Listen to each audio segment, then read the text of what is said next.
Hello, this is Heather with Ventura Wild, and I am going to read the story, The Raggly Scraggly No Soap No Scrub Girl by David Birchman, illustrated by Guy Porfirio.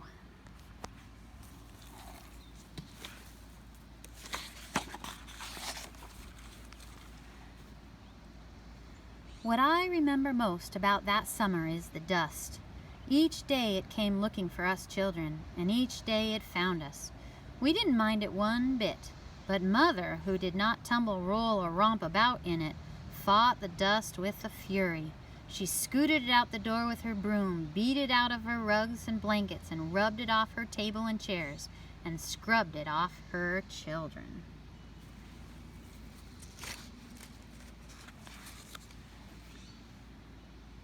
Every Saturday night after dinner, Mother rolled up her sleeves and came after us with a vengeance.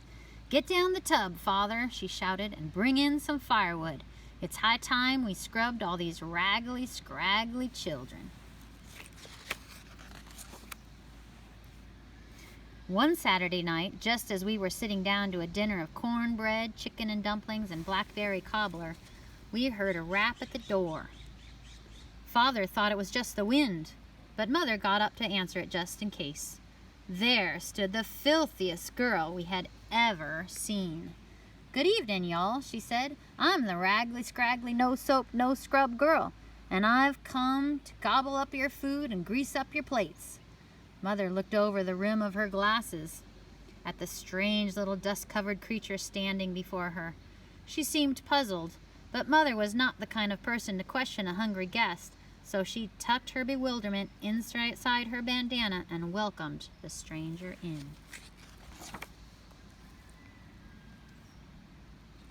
By the time the girl reached the table, we were already hard into dinner. The clicking and clanking of forks, spoons, and knives filled the air, but sooner or later each of us surfaced long enough to gawk at the dinner guest.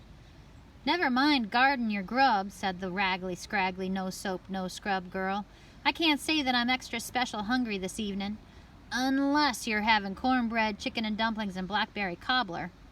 Then she reached down the neck of her coat and drew out a gigantic soup spoon. She licked the spoon twice and dug right in to the chicken and dumplings.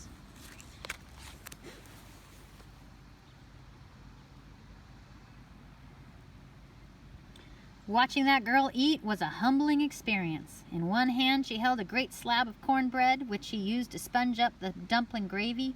Once it was full, she swallowed it in one gulp. The other hand, the hand holding the gigantic spoon, well, that one moved just too dang fast for us to tell. "When are we getting to the blackberry cobbler?" she asked as she polished off the main course.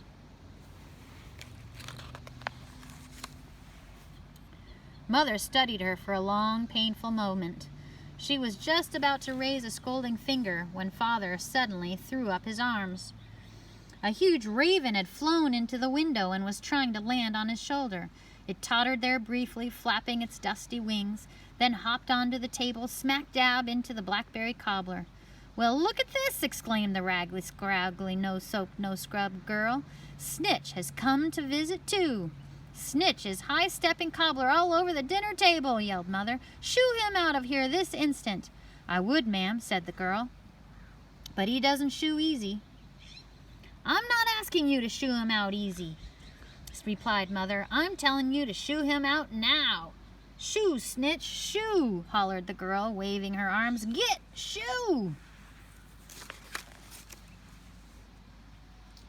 The raven cocked one eye and then the other.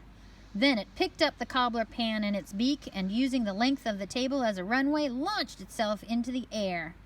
As the raven circled the room, chunks of cobbler dropped everywhere. We children hid under the table, but the Raggly Scraggly No Soap No Scrub Girl just sat there, catching falling crumbs on her tongue. Finally, the bird dropped the pan right side up into her dusty lap and glided out through the window. "Thanks lots, Snitch," called the girl, and she crammed what was left of that cobbler into her mouth with both hands.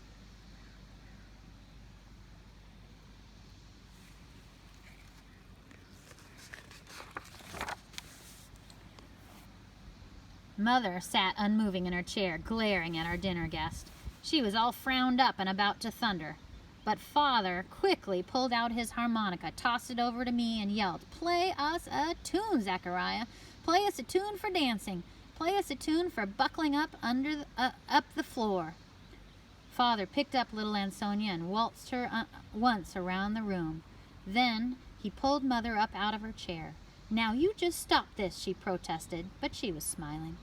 All around the floor my parents danced, stepping gingerly over the cobbler, sliding ever so slightly through the blackberry juice.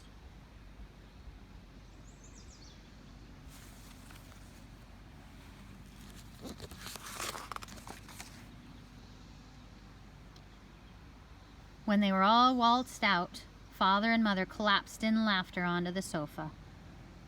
Mother fanned herself with her apron. "Please close the window, Zach," she panted. "We've got a whirlwind around here." "That's no swirl of dust," I said. "That's the raggly, scraggly, no soap, no scrub girl." The girl whipped around the room faster than dancers can dance or crows can fly. All you could see of her was a blur of dust. It wasn't exactly dancing, but it was amazing. I let the harmonica fall from my hands and stared. We all stared. "She's got almost as much talent for dancing as she has for eating," I exclaimed.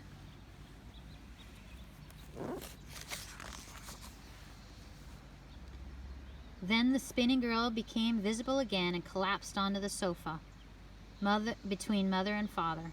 "It's been a long time since I've used my dancing feet," she said, "and it's been a long time since I've had a meal quite this fine. I'm much obliged to you, but eating and dancing sure do take it out of a body. Think I'll close my eyes for a spell." "You do that, child," said Mother. "You just rest yourself." In a blink, the raggly, scraggly, no soap, no scrub girl was asleep and snoring. She snored while the table was cleared and the room was mopped. She snored when Father brought the old tub to the back porch and fetched the firewood. She snored while the tub was filled and all of us squealing children were scrubbed and dried. She snored until Mother said, "It's high time we scrubbed this raggly, scraggly girl. She needs a bath." The girl's eyes popped open. "Bath! Bath? No, ma'am, I don't take to baths and baths don't take to me. I'm the raggly, scraggly, no soap, no scrub girl. I'm a dancer in the dust. I'm all of me dirt and none of me clean." "Come on now, girl," Mother said. "A bath will do you wonders." "I already got more wonders now than I know what to do with, ma'am," said the girl. "A bath wouldn't do me no good, leastwise not enough good to undo the bad it would do me." She edged toward the door. "Think I'll be leaving now. Thank you, folks, for having me." Mother looked at her sternly and shook her head. "I just can't let any child leave my house looking as filthy as you do." She slipped between the girl and the door. "Get yourself ready for a bath." A look of fear came to the raggly, scraggly, no soap, no scrub girl's face. Not simply ho-hum fear, not "I'm sort of scared" fear, but sheer, stark terror. Suddenly, she turned and bolted from the room. We all bolted right after her, chasing her from one room to the next. She yanked doors open and slammed them behind her. As fast as we ran, she was always one slamming door ahead of us. In a single minute, she circled the entire house and exploded onto the back porch, leaving the screen door twisting on one loose hinge.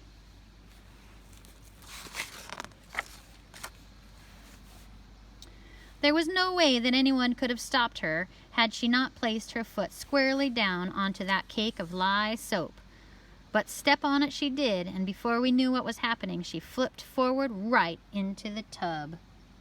She landed with an enormous splash. Then her body sank into the suds so that all you could see was the top of her head.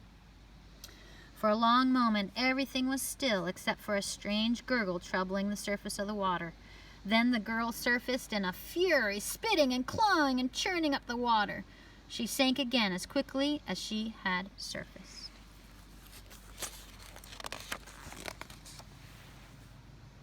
Mother rolled up her sleeves and pulled her out. But suddenly she popped up on her own, flew through Mother's arms and scrambled over her and hightailed it out into the darkness. "My, oh my," exclaimed Mother. "I've never seen a child take so poorly to a bath." That old tub of ours was never the same after the raggly, scraggly, no soap, no scrub girl fell into it. Try as she might, Mother just couldn't scrub it clean.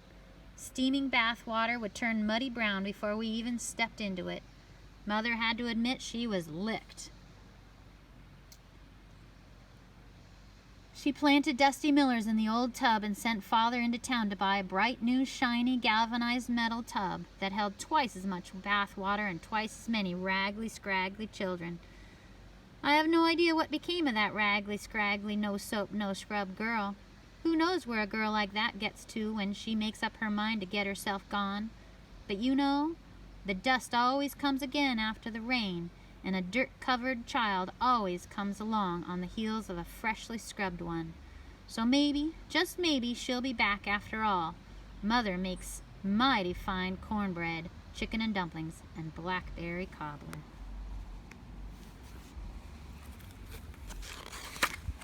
And that is the end of that story. Thank you so much for listening, and I can't wait to read you another one soon. Take care, everybody. Bye.